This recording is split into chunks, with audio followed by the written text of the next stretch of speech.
Hi, I'm Chris Stead, Finance Technology Editor, and today I'm reviewing the Lenovo ThinkVision 27-inch monitor. Now specifically, this is the P27h-20, which is the 2020 model, and it's the highest end of the P27 range from Lenovo.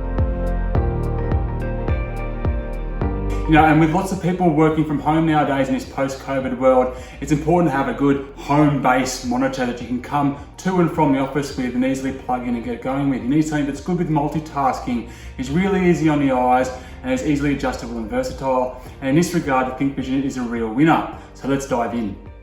This is a monitor designed for professional use, more so than general purpose or for gaming. It puts the focus right on brightness and color, and not so much on refresh rate and contrast ratio. A couple of key specs for you. It's got a 60 Hz refresh rate, 1000:1 contrast ratio, which is a bit low, 4 millisecond response time, which is actually not too bad. In fact, that's down low enough that you could use it as a game monitor if you wanted to, although the refresh rate would hurt that use somewhat. It's got a 1440p resolution, so that's QHD, which is quite good. That's kind of in the perfect fit at the moment for the working professional. You don't get those upscaling issues that you find with some of the programs that you use on a 4K monitor. You've got a 27-inch screen, which you can see is a nice big large screen, very useful for multitasking. You can split that easily into two windows, as well as connecting your laptop to it as a second screen scenario. You've got an ISP display, which makes it really easy to see from lots of viewing angles, and it's really good with the colors, as mentioned before. You've got a 99% sRGB accuracy on the colors as well. So hits it out of the park there. As soon as I turned the ThinkVision on, I really was hit by the sharpness. The content on it really does pop, especially when I dragged a window from my MacBook, which you can see in front of me now, across to the Lenovo ThinkVision.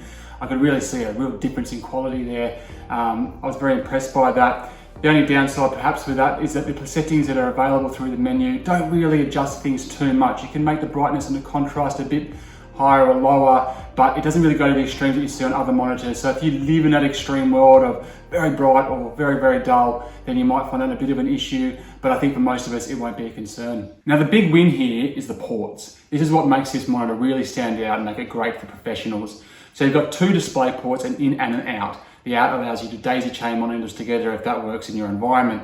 You've got 4 USB-A ports, 1 USB-C port, a headphone jack, an HDMI 1.4 port. 1.4 is a bit on the low side. You'd like to see at least 2, ideally 2.1. That way you could connect an Xbox Series X or a PlayStation 5 to the monitor, should you need to, but as mentioned, it's not really a game monitor anyway. And I've got an Ethernet port as well. Now, I will show you these ports a bit closer up in a second, but the real win here are the two powered ports. So you get the USB-C and one of the USB-A's are powered. That means they provide a current back down the line to your device, be that your laptop or your mobile phone or anything else that you happen to be charging through the USB port. Now this makes this monitor a real big win. You can charge your laptop directly through the monitor as you've got it docked.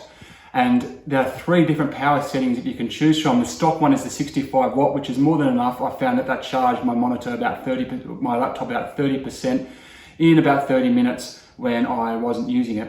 But you can also bump that up to an 85 watt power mode or a super 90 watt power mode. At the 90 watt power mode, you do lose brightness and USB-A functionality a little bit. However, the the 85 watt charging is more than substantial and enough to serve anyone's needs.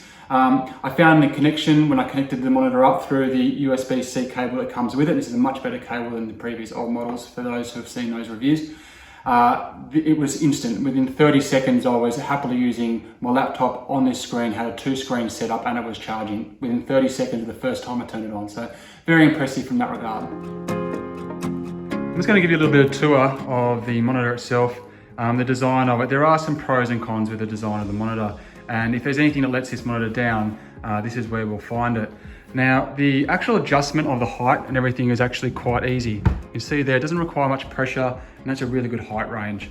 It also tilts, just a little bit of firm pressure here. And on the back here, you'll also find a little lever, and you can flick that lever. I won't do it with one hand. You can flick that lever and easily turn this into a vertical display if that suits your needs.